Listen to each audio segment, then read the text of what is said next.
재판부에서 질문하신 내용과 청구인 측에서 주장한 내용에 대해서 답변하고자 합니다. 첫째로 이 사건 비상계엄은 처음부터 반나절 계엄이었고 국민들이 경각심을 호소하기 위한 것이었습니다. 피청구인 대통령은 국회 절대다수 의석을 장악한 민주당의 국회 권력 남용과 국회의원 선거의 부정 의혹으로 인하여 국민주권의 헌법 질서가 무너질 위기에 처했는데 이를 해결할 통상적인 수단이 없다고 판단하여 비상계엄을 선포하였습니다. 피청구인 대통령은 법률 전문가이고 평생 검사로 일해왔습니다. 야당인 민주당이 국회의석의 절대 과반수 의석을 장악하고 있기 때문에 피청구인이 비상계엄을 선포하여도 민주당이 곧바로 계엄 해제 안건을 상정해서 통과시킬 것이고 이에 따라 계엄을 해제해야 할 것이라는 점을 피청구인은 잘 알고 있었습니다. 그렇다고 헌정 질서를 수호할 책임이 있는 대통령이 수수방관할 수는 없었습니다. 그래서 국회에게 위헌적인 활동을 중지하라고 경고하고 국민들에게 국가 비상사태의 실태를 알려서 경각심을 가지게 하려고 비상계엄을 선포하는 것입니다. 아울러 2023년 10월경 국정원의 보안 점검 시 미흡했던 중앙선거관리위원회 전산 시스템에 대하여 조사해서 부정선거 의혹을 해결하려 했던 것입니다. 둘째로 국회에 대한 계엄 조치에 대해서 설명하겠습니다. 국회가 입법권과 탄핵소추권과 예산심의권을 남용해서 행정부의 기능을 마비시키고 있었지만 이를 해소할 수단이 없었습니다. 국회 해산권도 없고 비상계엄을 선포하여도 국회의 권력남용을 시정할 수단이 없었습니다. 그렇지만 국회의 위헌적인 권력남용이 비상계엄을 선포한 원인이라는 사실을 알려서 국민들에게 경각심을 불어넣을 필요가 있다고 판단했습니다. 그래서 비상계엄을 선포하고 병력을 국회에 출동시킨 것이지만 그 당시 야당인 민주당이 절대 다수 의석을 차지하고 있어서 비상계엄 선포 후 반나절 이내에 비상계엄 해제가 요구되리라고 예상했습니다. 그럼에도 불구하고 피청구인은 국회의 유연적인 탄핵소추권 남용으로 야기된 행정부의 일부 기능 마비, 무분별한 예산 삭감, 국가 이익에 반하는 입법 활동 등으로 인해서 헌정문란 사태를 주권자인 국민들에게 직접 호소함으로써 주권자인 국민이 국회 독재의 실상에 대하여 눈을 부릅뜨고 감시하고 비판 견제할 수 있도록 촉구하고자 비상계엄을 선포하였습니다. 비상계엄의 목적이 국회를 해산하거나 국회 기능을 정지시키려 한 것이 아니었기 때문에 대통령은 국회의 병력을 출동시키면서 비무장과 비폭력을 분명하게 지시했습니다. 그 결과로 국회에 출동한 군인들은 국회 경비원들한테 맡겨서 본관 출입문으로 들어가지 못했고 창문으로 들어갔던 것입니다. 또 국회 경비대가 방화수를 분무하자 그들을 제압하지 않고 뒤로 도망쳤던 것입니다. 계엄군에 의하여 국회를 해산시키거나 회의를 방해할 의사도 없었고 방해하려고 시도한 일도 없습니다. 국회의원들이 국회와 회의장에 들어가는 것을 막지 않았고 그래서 국회가 비상계엄 선포 2시간 만에 비상계엄 해제 요구를 의결할 수 있었던 것입니다. 포고령에 국회 활동을 금지한다고 기재된 것은 실행할 의사도 없이 경고용으로 기재된 것에 불과합니다. 포고령에 기재된 내용을 실행할 의사도 전혀 계획도 없었기 때문에 법률 비서관에게 검토시키지도 않았습니다.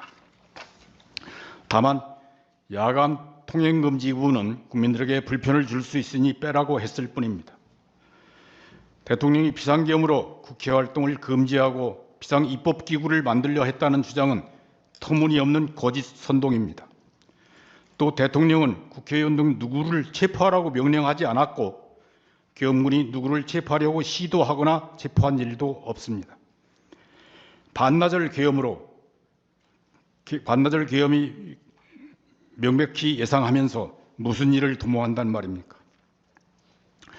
국민들은 이 사건 비상계엄을 계명령이라고 이해하고 있는데 반국가 세력은 대통령이 비상계엄 선포를 내란죄라고 몰아서 국방 책임자들을 구속한 데 이어서 대통령까지 구속한 것입니다. 셋째로 선거 부정 의혹을 조사해서 해소할 필요성이 현저합니다. 2020년 4월 15일 제21대 국회의원 선거에서 민주당이 국회 과반수 의석을 차지했습니다. 그러나 선거 당일 투표에서 이기고 사전 투표에서 패배한 후보자들이 선거 부정을 주장해서 120여 건의 선거 무효 소송을 제기했습니다. 그리고 그 재검표 과정에서 비정상적인 투표용지가 무수히 발견됐습니다. 그런데도 대법원은 선거 부정을 인정할 수 없다고 판결하였고 중앙선거관리위원회는 독립된 헌법기관이라고 내세워서 선거 부정 의혹을 조사하지 못하게 했습니다. 그런데 국가정보원이 선거관리 시스템 5%만 점검했는데 그 보안성이 지극히 취약해서 아무나 해킹하여 선거 결과를 조작할 수 있다고 보고하였습니다. 게다가 한국의 중앙선거관리위원회가 2013년 10월 설립한 세계선거기관협의회 AU협이라고 합니다. 그 AU협이 키르기즈스탄, 콩고, 볼리비아, 남아공 등 여러 나라에 한국의 전자개표기를 보급했는데 그 나라의 선거에서 부정 의혹과 폭동이 일어나고 재선거로 결과가 뒤집히는 사태가 벌어지기도 했습니다. 그리고 한국의 전자개표기 때문이라는 원성이 쏟아져 들어왔습니다. 그들 나라들은 대부분 중국의 1대1로 주변 국가들이고 중국이 중국의 국익을 위해서 영향력을 확대하고 있는 나라들입니다. 21대 국회의원 선거에서 국회 과반수 의석을 차지한 민주당 정권은 국회 과반수 권력을 활용하여 중국인의 입국을 쉽게 하고 우대하였으며 선거 관리에도 참여할 수 있게 했습니다. 중국인의 간첩 활동이 활발해졌는데 국가정보원과 국가정보원이 간첩 수사 그리고 검찰의 수사권을 박탈해서 간첩 수사와 처벌을 어렵게 만들었습니다. 그리고 2024년 4월 20일 제22대 국회의원 선거에서도 민주당이 과반수 의석을 차지하였고 그들의 독재 현상은 더욱 심해졌습니다. 대통령이 재의 요구하여 부결된 법률안을 다시 의결하였고 탄핵 사유도 없이 탄핵 소추권을 남발하여 국가기관의 직무를 정지시켰습니다. 대통령과 검찰과 감사원의 활동 예산을 삭감해서 국가 기능을 정지시켰습니다. 국방 예산을 삭감하여 북한의 미사일 도발에 대비하지 못하게 했습니다. 국회 과반수 세력의 유연적인 활동은 여당과 협의하지 않고 국민들의 뜻을 무시하는 일당 독재였습니다. 그들은 국민들의 눈치를 보지 않더라도 다음 선거에서 당선될 수 있다는 자세로 유화 독존하였습니다. 그래서 선거 부정의 기능 가능성을 없애는 것이 국민주권의 헌정 질서를 확립하는 첩경이라고 생각했습니다. 부정선거 의혹은 대통령 피청구인이 비상계엄을 선포하게 된 주요 원인이고 이를 해소하고 투명하고 공정한 선거 시스템을 확보하는 것이 국민주권의 헌정 질서를 확립하는 길이기 때문에 이 사건 심판 절차에서 부정선거 의혹에 대한 주장 입증은 확실하게 보장되어야 합니다. 넷째로 피청구인의 방어권은 보장되어야 합니다. 헌법재판소법 제52조는 탄핵심판 절차에서 피청구인의 출석과 방어권을 보장하라고 요구하고 있습니다. 대통령 탄핵은 중대한 사건이므로 그 탄핵심판 절차에서는 피청구인의 방어권이 더욱 철저히 보장되어야 합니다.